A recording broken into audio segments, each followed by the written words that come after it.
You're listening to Future Tense, the AI show that demystifies the world of artificial intelligence and tells you what you need to know. Join Jeff Joyce and Julia McCoy live right now. Hello, everybody. Welcome back to Future Tense. I'm so excited to be here today with you. Go ahead, Julia. Like, Jeff, we rehearsed this, and now I'm the one being awkward. I'm Julia. There we go. Well, don't we have an amazing episode for you guys today? Jeff and I were just saying this feels like one of the best topics we've been able to talk about since we started the show, which makes me sound like we've been running this for 100 decades, but that's how AI feels. I feel like a day is like 1,000 years. So let's jump right in. So today's topic is all about education. We're going to start there because we have some incredible breaking news from Friday, actually, January 23rd. We're recording this Friday the 19th. So let's just jump right into that. And then after that, we've got some more amazing headlines to break down for you. So the first one is all about education. And that's where we're going to start. You see the headline of the show, right? Will schools adapt to AI? That's the headline of this episode. So I want to take you through a journey. And Jeff and I were talking about this, like, how do we really tell this story? Because it's so amazing. So let me take you through a journey of last year where all of this started. So November of 2022, here comes ChatGPT, basically breaking the internet. For the first time, we can interact with AI by simply conversing with it.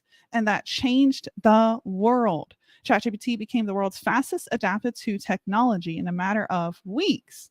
Under 2 months, it had 100 million signups. So you go from there to this world of education that is, quite frankly, antiquated, out of touch, and it was built for another era. So here's ChatGPT, meaning butting heads with that antiquation. And what happens? January of 2023, you have school districts that began to ban ChatGPT from the use of their classrooms. And there's actually a timeline I pulled up from Forbes. You can see it if you're watching on YouTube, where back in December of 2022, when ChatGPT came out, Los Angeles was the first school district to actually put a block on the site, OpenAI's website. Why did they do this? Quote unquote, to protect academic honesty. I would ask, how could they even say that if they don't know how to use this technology? But no, as academia does, so traditionally, it jumps to the front and makes an assumption about something it doesn't even know about to, quote unquote, protect students. So we go from there to New York City. New York City public schools became the largest school district in the country to ban ChatGPT as well in early January. The press secretary that was talking about this just threw this statement out there, another very quick jump to conclusions. Wonder if she even used the tool. Anyway, she said it doesn't help build critical thinking and problem-solving skills. So there was a ton of jumping to conclusions made by the people leading education. But to be fair, this is a totally new technology, and here's education. It's an industry that has a hard time adapting, period. Then we go from there to Washington, D.C., where the news stations there began to report different counties banning ChatGPT throughout Virginia, Alabama. Interesting to see the ban continue to go. So we go from there, right? Beginning of 2023 to spring, May. What happens? These school districts began to unban ChatGPT. In fact, in May of last year, and I'll share a New York Times article on this, New York City schools began to issue apologies to the public, saying that they acted too hastily and that they're going to unblock ChatGPT. In fact, when you look at LA, the superintendent over there went as far as to say, we're seeing children who have unfiltered, unblocked connectivity to ChatGPT at home benefit from these tools. So what do these educators say at first? Oh, this is going to not going to help critical thinking, not going to help problem solving. And then when these students went home and used ChatGPT, these superintendents found that these children actually came to school smarter and better for it. So it's really interesting to see how education had to adapt. They didn't have a choice. And then you have educators, like school teachers all throughout different districts, that began to actually give their students ChatGPT. There's this article we're looking at that's focusing on a high school in Washington State called Walla Walla High School. And this educator there, she basically put ChatGPT in the hands of her middle school. Pretty amazing to see this happen. And what she saw was that the students really benefited from actually getting their hands on this tool. So over here in Austin, Texas, last fall, I was in a room where there were some UT professors that not only put ChatGPT in the hands of their students, this was a college class, but they actually tasked their students with breaking ChatGPT. Try to break it. Try to do everything you can to actually break this technology and then see what happens. So basically what that UT professor taught them to do was to think critically and to learn how to prompt it and get better and better outputs. Because how do you learn? You learn by failing. You learn by breaking stuff. So I thought that was genius. And then these students, he began to see some incredible things. There was one student that aced the entire class because, Jeff, you'll like this. They figured out a master prompt that could answer every Yes. Way to go. Just like that's me. Yeah. So we go from there, bans happening, to unbanning, to superintendents actually apologizing to entire districts, to this news that just broke Friday, January 19th. And it's amazing. What's actually happening, and I'll pull up an article on this, is that ASU, Arizona State University, is actually the first ever university to partner with OpenAI and sign up on the enterprise plan. And here we go, pulling up the TechCrunch article on this. So ASU is the first higher education customer of OpenAI. And what they did, whenever I dug into it, like, how are they actually using this? And a big shout out to Lev Gonick, who is the chief information officer at ASU. The way he went about this, even what he said on the press release, he sees OpenAI as a thought partner. That was his word for universities. I thought that's brilliant. That is such a great way to portray the benefit of AI in school. So what ASU is doing is they're actually putting the licenses of OpenAI's ChatGPT enterprise license in the hands of the professor. And they put it in the largest college class, which is pretty amazing. Their largest class is freshman composition. And what they've asked the professors to do is to use ChatGPT to build personalized AI tutors. And those tutors will then offer writing help. When I saw this, Jeff, I was like jumping off my seat. I couldn't believe it, because I think that what ASU is doing is they're actually putting AI in the correct driver's seat, the correct seat of education. I don't think AI is just something you introduce in the classroom and you say, hey, go use ChatGPT and see how it can help you write an essay. And I got to see this firsthand whenever the lockdowns happened in 2020. I'll share a little story. My 9-year-old was 6 at the time. It was the hardest time. Like, she was in tears almost every day. She couldn't see her friends. She didn't understand why she had to stay home. It was like incredibly hard. My heart broke. And I began to look for online solutions where she could interact with friends, interact with a great technology, learn, enjoy school, because we were just having a hard time even getting through the at-home curriculum. School went fully remote. So I found this platform called Khan Kids Academy, and it changed our lives. It was so fun. It was so interactive. Fast forward a few years later, Sal Khan gives a TED Talk, and he says, if education puts AI in the driver's seat of the education, that's how we can change education completely. and radically for the better using artificial intelligence. And what he did was he built AI. He took OpenAI's license and he built it directly into their app. And now you're actually interacting with an AI tutor. So I thought that was brilliant because I don't think there is any higher use of a technology this incredible. And when we think about AI, it is the world's fastest adapting technology, the world's fastest growing vertical right now. We are seeing, as of 2021, it has surpassed humans at almost every single task. By the year 2120, I think could be a lot sooner, it's supposed to fully automate all labor. And these are like data backed. We're not just saying things here. Like, this is data backed facts.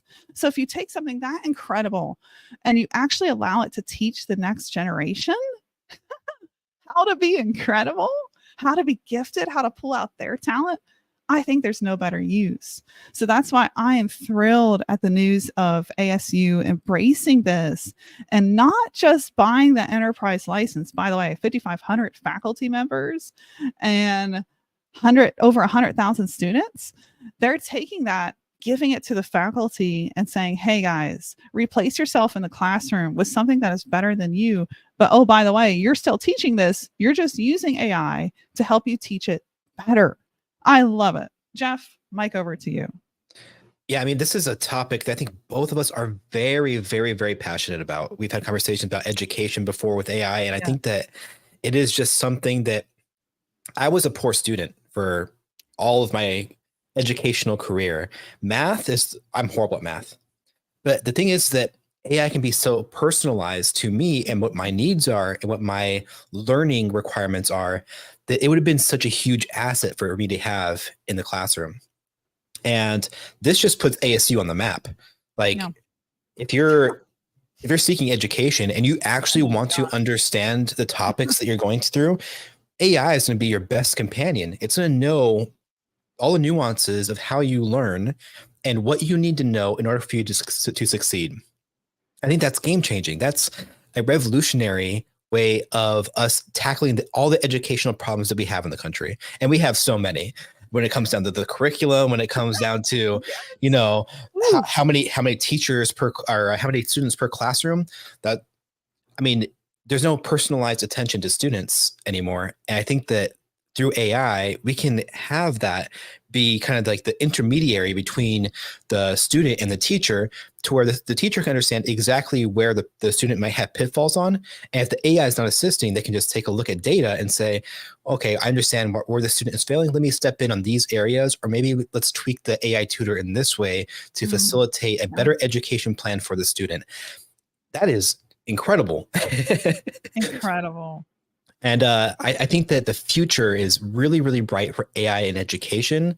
And it's something that I'm definitely be like, hey, you're going to go to school for anything, go to ASU. I mean, that is a school to go to right now for that. I'm just interested to see what further AI education studies they bring on as a result of this, and how that kind of landscape for higher education changes over the next few years.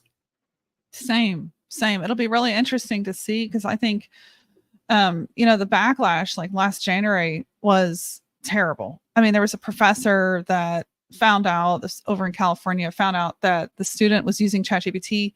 Boom. Immediately that student got kicked out of class, kicked out of campus, and banned. Well, guess what? That student and their family turned around and sued the college. Guess who won? Not the college. You're fighting a losing freaking battle. The student won. And so we just saw, I think, education go, whoa, what happened here? Curveball. And then come right back from that and say, okay, we actually got to get with the times here. And it's good to see a college as big as ASU, like, just embrace it. I got to say, like, just hats off. Just like you said, Jeff, I would tell everyone I know that wants to go to college, go college there. Because I don't see anything like this in the headlines, where the university is, not just saying, okay, I think it's fine to use ChatGPT, go try to use it when you're writing an essay. No, they're actually equipping their tutors and their faculty on staff with an enterprise license to this thing. And they're telling them, go build personalized AI tutors. And they're doing this, by the way, in their largest class, the writing class, which don't get me started on how much college essays need to be completely rehauled, never taught again. Essays are dead. So to take that class and drop personalized AI tutoring in the middle of it, I think it's just brilliant, absolutely brilliant. So I can't wait. I mean, we're moving to Arizona. So, like, when can I go visit ASU? Yeah. I'm thrilled. If you're in Arizona, you go to ASU. Keep on the lookout from us. We're gonna possibly be down there. Never know. This episode was not sponsored in any way by ASU, but we are telling you right now to go to ASU. Our goal is to turn Arizona into the new AI mecca, where it's the one spot you go to for all things AI. Well, I have a wordplay name already made for the group of people that we're going to create in Arizona. And it's called Cacti. If you guys don't appreciate that, you are not my friends. I love it. Cacti Connections. And I'll spell it out on the screen so you can actually see, but you guys get it. So yeah, our goal is to go to Arizona and create just an AI, mecca, a cacti mecca. Cacti mecca. Yep. So that's the first news of the day. And it's pretty incredible just to be able to see that happen. I think just the way they're going about this and what Lev Gonick said representing ASU as their CIO, as a chief information officer, and looking at OpenAI and this enterprise license as a design and a thought partner is just really brilliant, because I think the fear in education, really any industry, comes from the perspective you have of, oh, this is going to replace me. And that just creates fear, that creates resistance. But what Lev said, looking at this as a partner, that's how ASU is looking at this. That is the most brilliant way to look at AI. Because if you look at it that way, in the seat of a coworker, a partner, an assistant, something that can augment and transform your work, make you 5 to 10 times to 25 times better, faster, more efficient. It's like, are you still going to go walk down the street to your library and look through a file of drawers trying to find a book to get to the information? Or are you going to open your phone and just do a Google search? Hello, I'm going to do a Google search.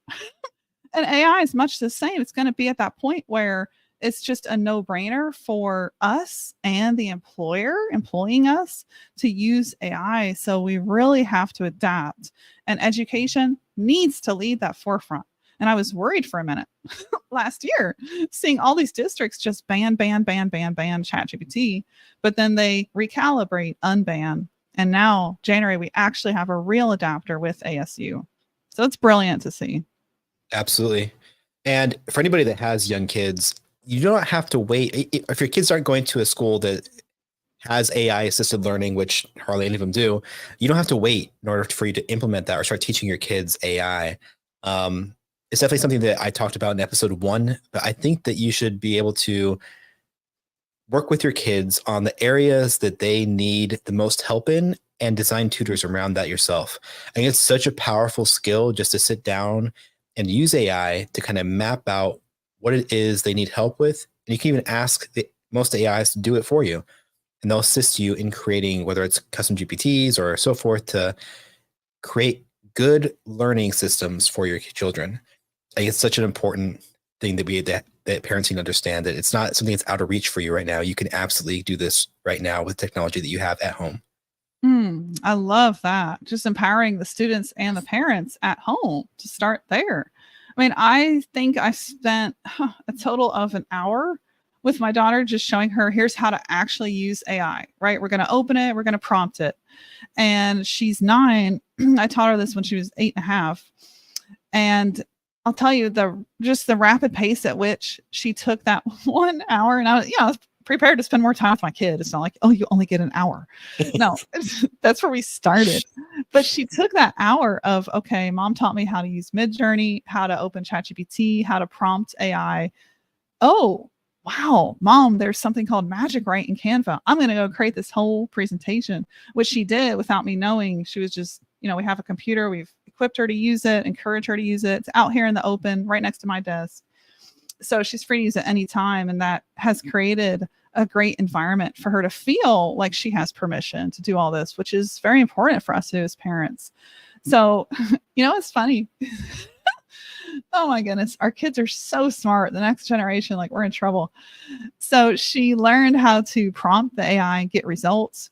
And here she goes in Canva learning how to use Magic Write. I didn't know at the time, this was last year, middle of the year, I didn't know that Magic Write had come out. I wasn't actually aware of that. So she comes to me with the finished presentation. She doesn't show me what she's doing. In fact, she's like, Mom, don't look. I'm making a surprise for you. And then she comes to me with the presentation and she starts to read it. And she has like this sparkle in her eye. She's excited. Well, I'll tell you, she begins to read it and presents it as if she wrote every word. And I was like, wait a minute. You just said that the flowers in the field look like silk and the grass is greener than the richest green you could find in a crayon box, and yada, yada, yada. Like, these statements she was saying were so like just poetic. And I was like, wow, that's amazing. Great job. And then I kid you not, she looks at me with like this little grin and she goes, Mom, AI wrote this.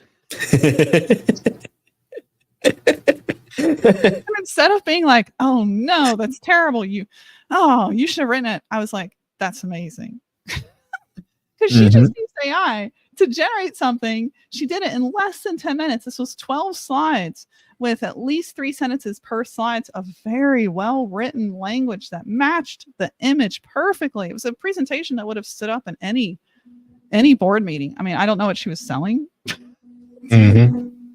But it was well done. And that's in the end what we should care about. Not, oh, did you do this or did AI do it? It's the results, because that's what the employer cares about. That's what the people that pay you care about.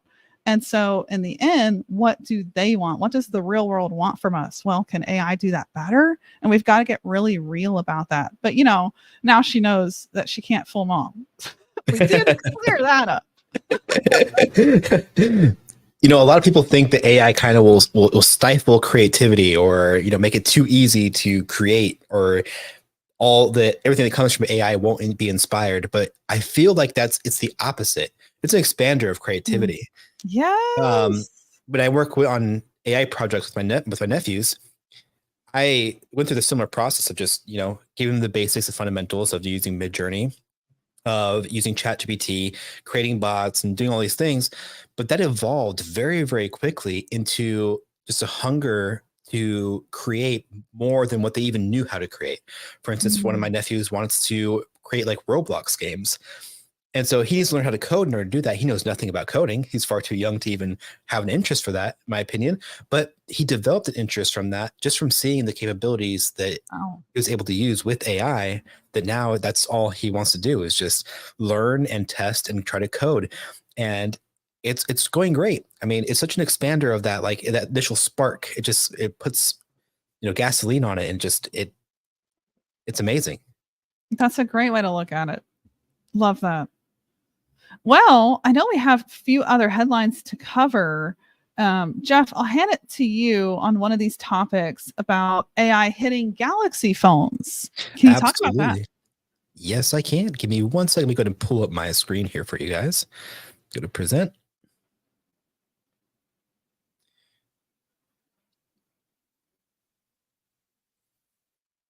All right.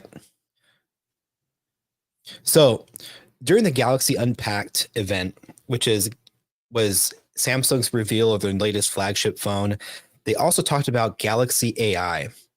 It says Galaxy AI is here, and some of the features that were released with this are pretty impressive. This is only available for the S24 and S24 Plus, and I imagine that this is just like a starting place for them.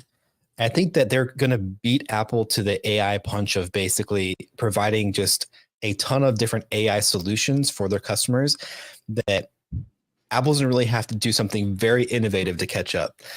Wow.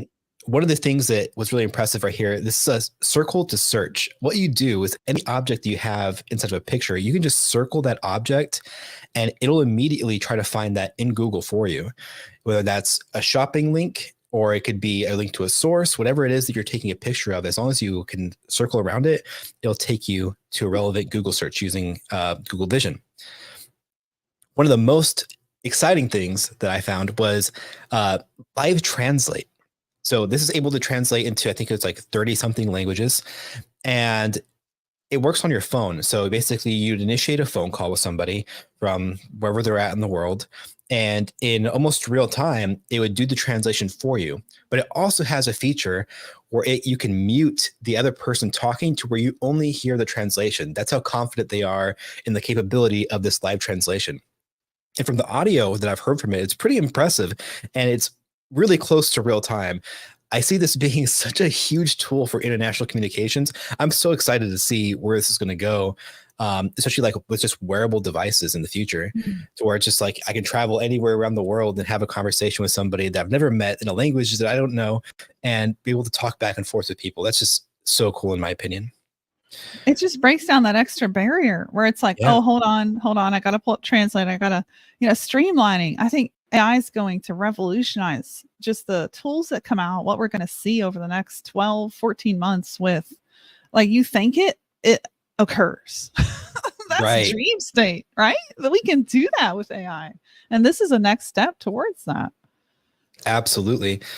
I cannot wait to see, like, just there's also features coming to all sorts of stuff like YouTube and for like translating your videos automatically. And there's tons of stuff coming out in the translation space. But I think that the phone is such a good entry point to where the wearables is just that very next step above that, to where it's like I just put my earbuds in and walk around and I could talk to people in any language. I think that's just such a cool concept. Transcript Assist is pretty interesting. It goes through and identifies each speaker and then transcribes everything from a meeting or from a phone call, and it creates summaries on it. Not as impressive as the other two, but I think that's still very, very useful if you want to summarize a call, if you want to summarize a meeting. That's a useful tool. Generative Edit is basically just a way for you to select this, and Apple kind of has this already, where you're able to create stickers and stuff like that, and select a subject, and then kind of move them or wiggle them around, and it removes them from the image. This is basically the same thing, just using generative AI in order to do that, and obviously it will fill in the background. And then the last one's going to be Chat Assist. This is able to translate for you within text messages. You're able to ask prompts of it, all sorts of cool stuff. This is a feature that I think that is kind of cool in theory. I want us to actually play with this and see what it's like, because it looks kind of jumbled up. Like you have your original message, and then you have the translated message below it. I'd like to see like it replace it completely, but it's very interesting nonetheless. Are you on Android, Jeff, versus iPhone? I'm on iPhone, and when I saw this presentation, I was like, I don't want to switch back. Don't make me switch back. Apple, you better do something. Yes, that's exactly what I thought. Whenever I started out with my online businesses like 10 years ago, one of my first phones was the Galaxy, and I was really, impressed with it. And I only switched to iPhone because I am definitely a diehard MacBook fan. I mean, there's no better computer. Sorry, Windows people. But yeah, like Apple better produce something here, because I am very tempted to switch back to Android looking at the new Galaxy coming out. It's pretty rad. It is pretty rad. And I think that from a standpoint of like how quickly we're going to see AI features reach Android, it's going to be a lot faster than Apple can keep up with. It's such a robust platform with so many developers coding and creating products for Android that I think that in order for Apple to really create like solid first party technology, they'd have to like invest a ton of money and really wait quite a while in order to get something truly innovative onto their platform for their phones. I think that Android is just the perfect platform for that kind of like open source feel of like creating AI technologies into a mobile unit that it's going to be really, really hard for Apple to keep up. Yeah, I agree. I think it's interesting to see the arms race here because we have these big tech companies that have been able to just build very robust technology for years, but boom, here's this disruption of artificial intelligence suddenly becoming the norm thanks to ChatGPT. And so the expectation is, well, AI should be in this feature or in this feature. And like just what, 13 months ago, there wasn't that expectation. So this is like, you got to get with it or you're going to be left behind. And it's interesting to see which companies will win and come out of this as winners. Yeah, we're also gonna get a lot of bloat too with it, where it's like I need a separate device that's like AI enabled to name my dog. Like I don't think that's a good use case for AI and have it be a separate device. Like there's tons of use cases for AI. I just don't think that that's probably one that we should go after. I mean, that was a use case? Was that at CES? No, it's just a hypothetical use case. I mean, if somebody had an idea that's listening for that, please don't. The worst ideas of all time. I mean, I bought a dog I adopted a dog, bought a dog in the last 7 years one time. So to get one device, yeah. You win. Worst example ever, Jeff. Yep. I think that can probably segue us into something that I really wanted to talk about and hopefully get to is I'll let Julia let you take over this one, the Sam Altman and AGI. Oh, 100%. That is, you read my mind. That's coming up right next. I was actually pulling up the tab. Yeah. So AGI, right? If you're not aware, that stands for Artificial General Intelligence. And the idea is that OpenAI or ChatGPT, GPT-4, GPT-5, and the iterations coming can think autonomously. And there's rumors and hints of sentient thinking, which is synonymous to consciousness at a level of human. So what's interesting, first of all, I'll start here, what Sam Altman said at the World Economic Forum just this month, January 2024. And he said that AGI is absolutely in the future, reasonably close-ish. So he actually confirmed, yes, this is coming. This is a real thing. He defined it. He defined it as this is a form of artificial intelligence, meaning AGI, that can complete tasks at the same level or a step above humans. However, I thought this was interesting because I haven't heard him say this. There's been a lot of rumors that he hasn't actually confirmed. And then, of course, there was the whole debacle where, he quit OpenAI, got rehired. That all occurred. So here he is back as the CEO of OpenAI saying 100% AGI is going to happen in the close-ish future. But he also said this, which I want to highlight. This is really important. He said that it's going to be an incredible tool for productivity. It will absolutely, he said, reshape and disrupt the world, but to the level at which the media portrays, at which we all think, I quote, he said it'll happen much less than we think. So I think and I've been saying this from the start, Hollywood, the media, even throughout time, we have been presented this image of artificial intelligence that's actually quite scary. And I really think it's for a reason. I think the narrative has been presented to us to try to keep us from embracing what is an incredibly bright future whenever we do adapt to AI. Because of what it will do, it will free up our time. It could, I was talking to my family about if you put this in the seat of the educator, what would our kids be able to achieve that might have taken us years? What kind of languages could they learn in a matter of a week? Because AI gamified it and came up with a new way to teach that we would never have thought of, because that's the power of AI, right? But that's, again, if we're harnessing it for good, if we are actually the ones taking control of it versus just sitting by and letting whatever country, whatever company, whatever corporation, kind of make AI happen to us. So if we are taking advantage of this, if we're learning how to use it at home with our kids, implement it into our workflows, learn how to use the best tools, sponsored or not, shout out to Consonant Scale, one of the best tools for long form writing on the entire internet, the most human like AI writer. Trying to plug that in naturally. How did I do? Probably 3 on a scale of 1 to 10. Let us know in the comments.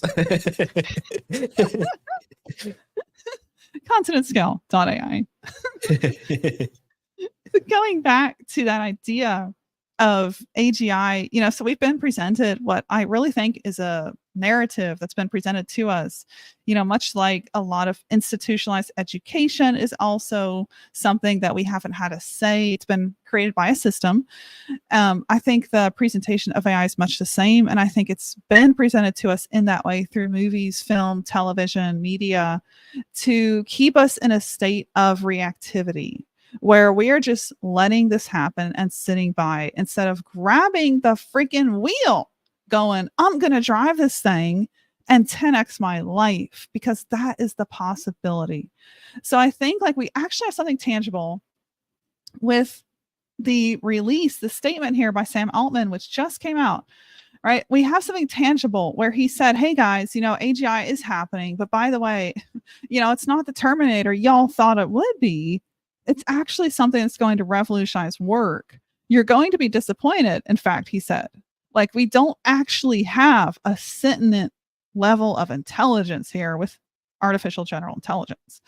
So he confirmed all that. And then he said, what, I've been saying all along, guys, slow down. This isn't the Terminator.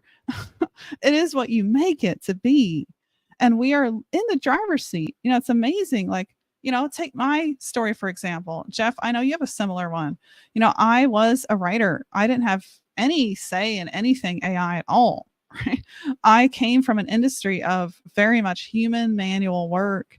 And I literally knocked on the door of Consonant Scale and I said, I believe in this so much. I want to be a part of it. And here I am now fully immersed in AI, getting reposted on LinkedIn with the hashtag AI. So, like, what I want to tell you by sharing that with you is to inspire you that you absolutely have the power to make AI what it can be in your life, in your work. So remember that. And I think Sam Altman's comments to that are really powerful. So if we move from that to this next piece of AGI, which is actually quite mind-blowing. So I hope you're sitting down for this one.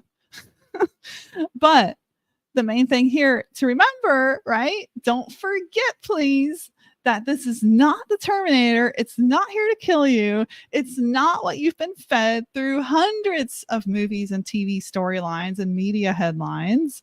It is what you make it.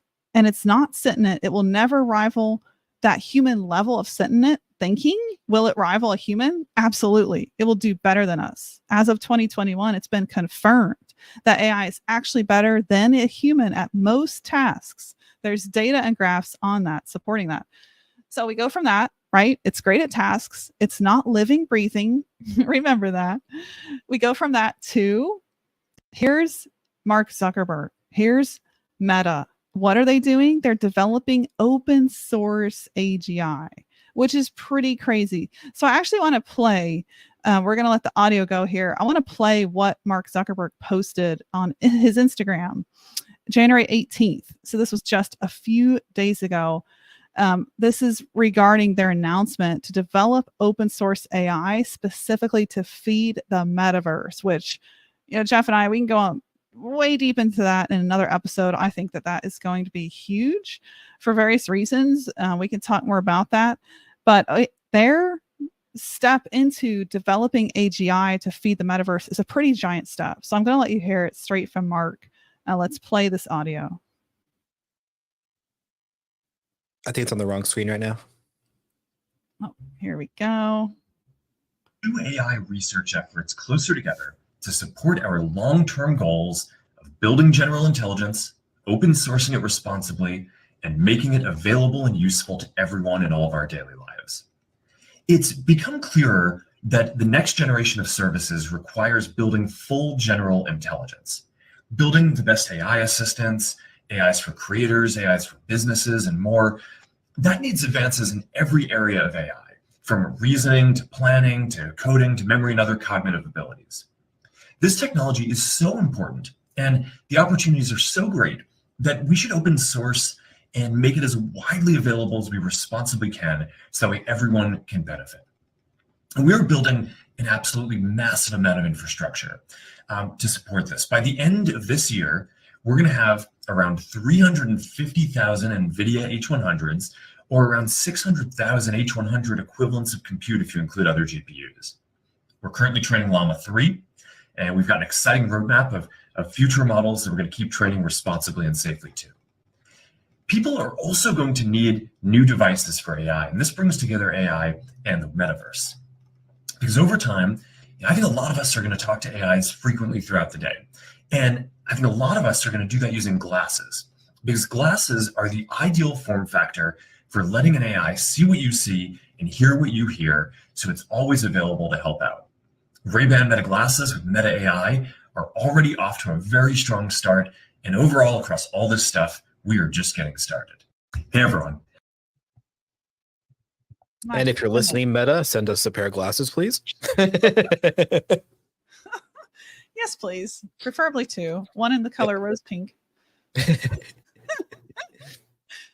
Oh my goodness. So that's pretty crazy. Yeah, it's fascinating. And I think the key takeaway there that really sparked my my reasoning about what he's saying is he's not saying that Llama 3 is going to have AGI. I think it's really important for us to kind of give a kind of like a ranking of like what is AGI. So we have narrow AI, which is a very narrowly focused AI that completes just one task. And then we have advanced narrow AI, which is just a step above that, which is what you see from like ChatGPT, where it's like it's able to kind of generalize and complete a lot of different tasks, but it's not necessarily like self-thinking, so to speak. And then we get into like an AGI threshold, which is just a step above that, which is where we're like on the precipice of right now. I don't think it's necessarily, this is just a prediction from me. I don't think that we're going to see it this year. I think that we'll see it very early Q1 of next year. I think that we start to see like semblances of it kind of leak out from like OpenAI and these other places, but with guardrails on, to where it's like, here's your bumpers. You're allowed to stay in this area. Go ahead and throw your balls that way. And that's what we're going to see. And then we have advanced AGI, which is able to complete most tasks better than any human on the planet. And then we have even one step above that, which is artificial super intelligence, which there is no person on the planet that's smarter than an AI. It can do everything better than you, it can think better than you, it can do, that is like almost Terminator level like of thinking right there. And that is possible. But what is interesting about these things that Sam Altman and Mark Zuckerberg are talking about is that lesser models can be used to train up future models. So if they use GPT 3.5 to then train GPT 4 and connect them together, or from them to learn from each other. And I think that we're going to see a lot of that compound, or I should say compress a lot of the time that's going to take for us to reach artificial general intelligence. And when you have Llama 3 interacting with Llama 2 and creating material for it to then learn and continue to iterate on itself, we're going to have compounding factors on both sides to where it's like, we're going to see the competition of the AGI, who has the best AGI, basically. And that's a fascinating prospect. Who knows how, that's going to compress the timeline for reskilling and people trying to find where they kind of fit in with technology in that aspect. And I don't think that anytime soon we're going to see that like artificial super intelligence like completely force everybody out of the workforce. It'll all be still AI assisted with you in the driver's seat, but just a better companion. And like you said, talking to it throughout the day, using glasses, using interfaces like that. It's a really interesting and amazing world that we're heading down. I'm so glad to be born right now. I completely agree. Oh my goodness. Yeah. It's funny because some of the people I talk to most often are very, very reluctant to even say AI is good. And it's great to actually have those people close, because I could bounce every argument off of them and see, okay, do you still hate AI, or do you see the window of opportunity? And I think for you and I, Jeff, that's exactly what we see is the opportunity here. It's incredible. It really is whenever you think about it.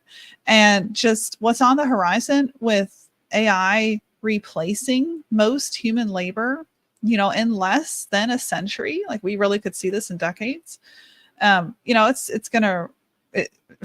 It's hard to put that into a picture. And I think the best first step you could take, if you're listening to this wondering, oh dear, am I in trouble? Which is, you're not alone. That's the thought of many people right now. The best first step you could do is ask yourself, how can I start using AI? How can I start getting my hands on this? How can I learn how to use it? Just open up YouTube, type in ChatGPT tutorial, type in Midjourney tutorial, type in consonant scale, craft.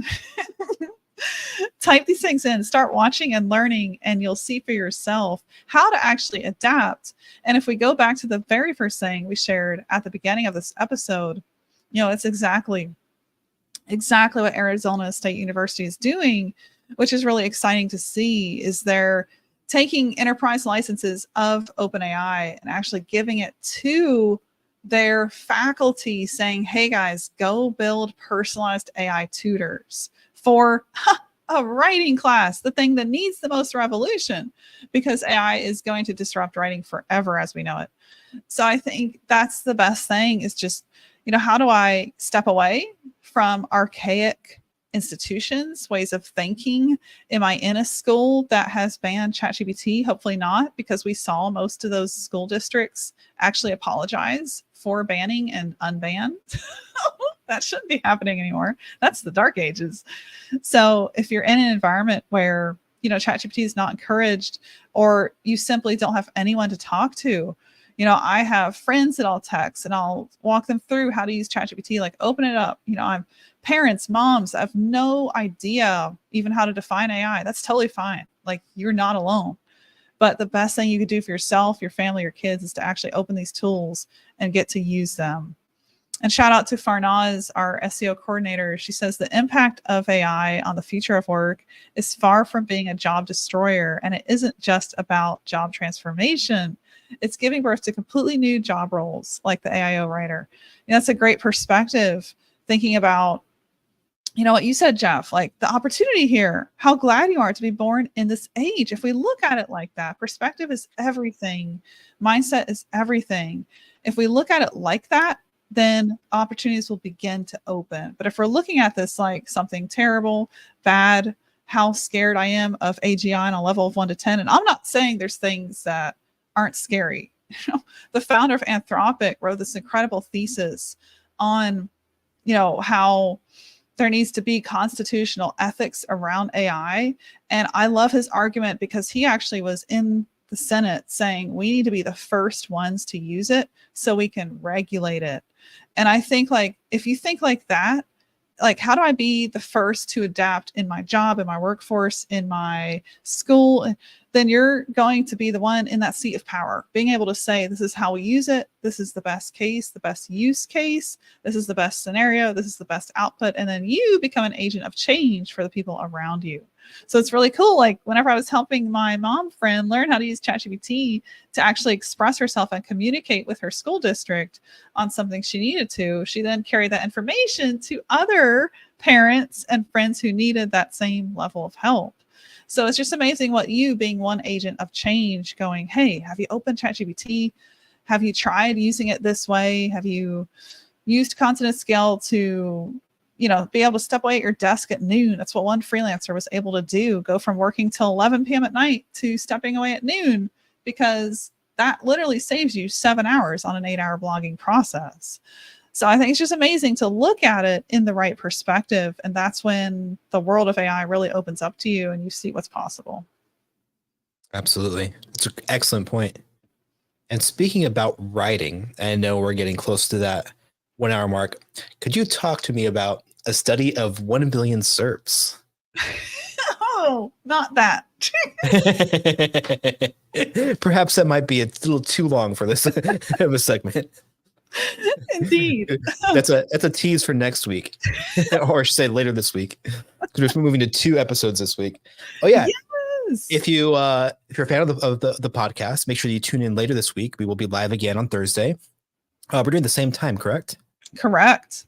Same time. Awesome. So you'll see double of us each and every week, and we'll have a new list of topics. Also, if you're following us on any of the platforms we're on, make sure that you leave us a review. Let us know how we're doing. And yeah, if you're on YouTube, make sure you like and follow. Be great. Get any feedback we can. Absolutely. And rate us. Mhm. That's so cheesy. On a scale of 1 to 10, rate Jeff and Julia, the future 10. Also, if you have any topics you'd like us to cover in the show, feel free to leave a comment or send us an email. You can send me one directly at jeff@contentatscale.ai. I'm always open to cover something that one of the listeners are suggesting, and we'll do research on it, give our opinions, and cover it on the show. I love it. That's a great idea. Yeah, absolutely. I mean, Jeff and I, we curate these topics every single, goodness, I think I'm thinking about it every night. I know you are too, Jeff. So, like, what are your burning questions? What are you facing? Whether it's like a situation, or maybe ChatGPT has been banned, or you have this fear, concern about AI hitting you at work or at school in some way. We'd love to hear your scenario, and we could personally help guide you through it, give you some answers. Totally Absolutely. love to do that. So yes, and then let us talk about you on the podcast. Yeah, that'd be a great segment, actually, just for us to have on certain episodes. Is just feature somebody from the audience and kind of get whatever questions they have and talk about it, any help that they might need, any type of insight or anything we can give to help out. We can create some great actionable steps for everybody listening to kind of follow along or learn from other people's questions. It'd be great.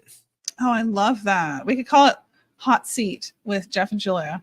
Put one of you in the hot seat, and then you can be like, hey, here's this scenario I'm facing. Or, one of the things, like, I've been asked, I was on a podcast with a group of copywriters, and I was asked, well, if AI can do the work 10 times faster, should I be charging less? And the answer to that I gave was no, you could actually be charging more.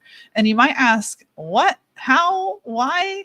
So if you think about services and how they're delivered, right, in content, usually you have this content deliverable, and that deliverable takes, oh my gosh, endless amounts of time. Well, what if AI, and what if it can cut the majority of the hours of that time out? What can you do instead? That's how you need to think. So what I shared with these writers was to restack their services and reskill, learn some new skills where they're optimizing the content. They're using a tool like Content at Scale to deliver it way faster, get that done way sooner. And then they're moving on to strategy, reporting, measurement of success, consulting around CRO, improving the conversion rate. So all the things that matter beyond content, we now actually have more time for. So I think, there are so many ways where if you're facing a situation like that at work, or you have a question about how do I implement AI successfully, I'll tell you, we've got lots of ideas and lots of use cases at Content at Scale, which, by the way, I think surpassed 3,000 users. So pretty crazy what we're doing over here at Content at Scale. Shameless shout out. Go to contentatscale.ai. I love that. All the shameless shouts. It's super proud of our work. I think that's that. The other day, we're so happy to be in this space, and we love what we do, and we want to share that with as many people as possible. And this podcast is just one of those outlets where where we can connect with people and really get our message out, and really connect with people that are like-minded in AI. I think that's one of the things that excites me the most. Is just these topics are just so interesting, and it's really revolutionary. It's going to change a lot of people's lives, and I want to be a part of that for as many people as possible. Oh, absolutely. I mean, this is the ocean wave, the tsunami that, we'll go there, can either tear down your house, destroy your building, everything as you know it, or it can carry you to greater heights than you've ever been at before because of just the level of income, reach, impact. Like, we can take this live stream and we can spit out 40 clips that would normally have taken my producer, goodness, like 2 weeks. We can do that in a matter of 2 hours. And that's thanks to Jeff uncovering this new tool, Opus Clips, where we can generate that level of output.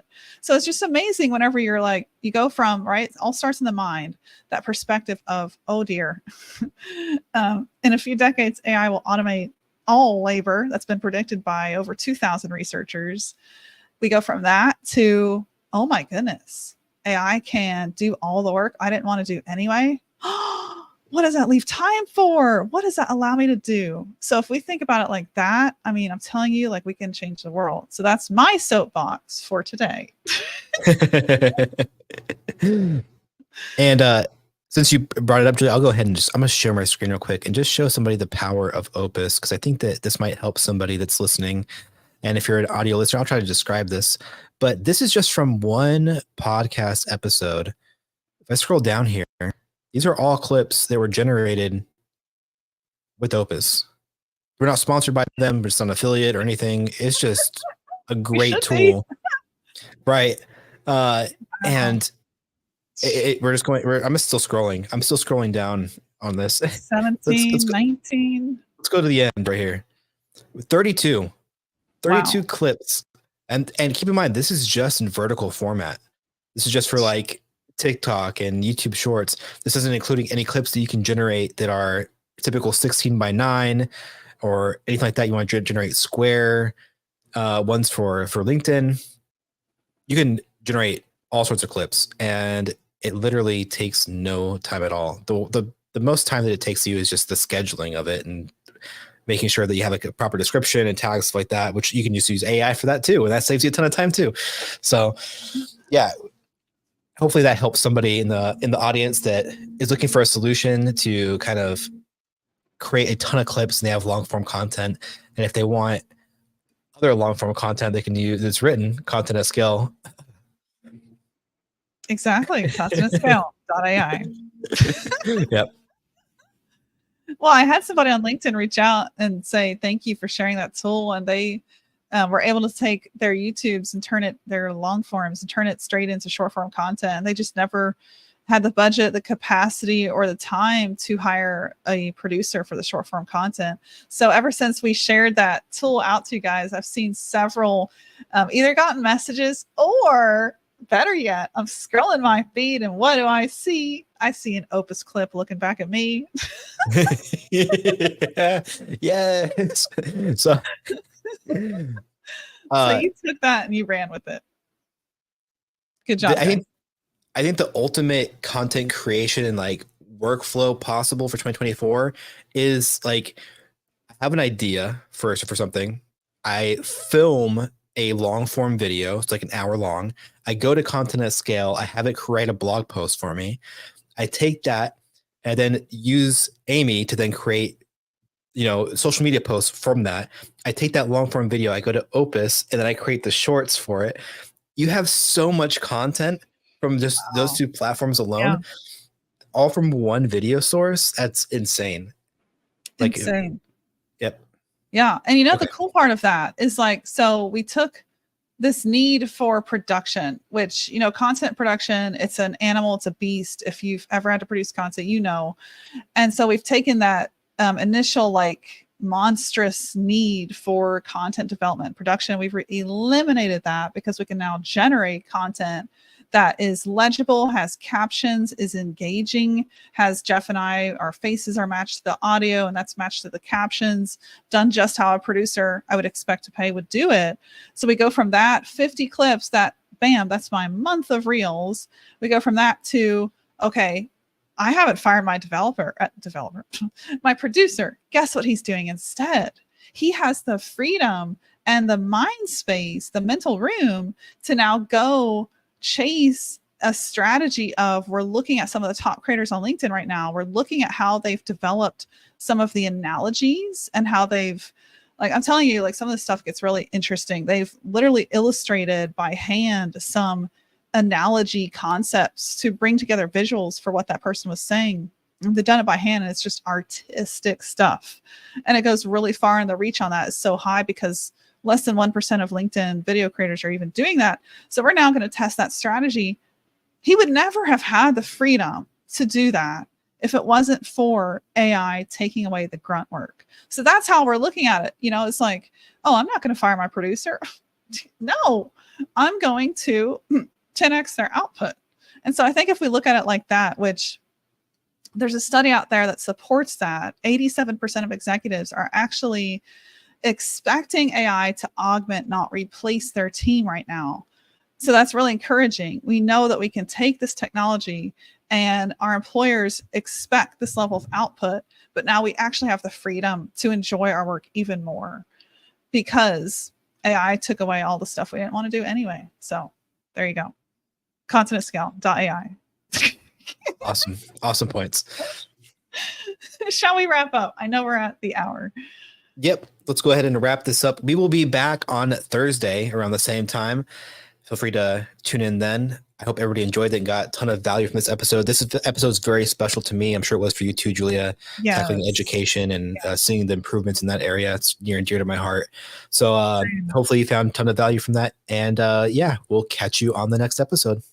That sounds good. We'll see you guys next time. Thanks for listening. Bye.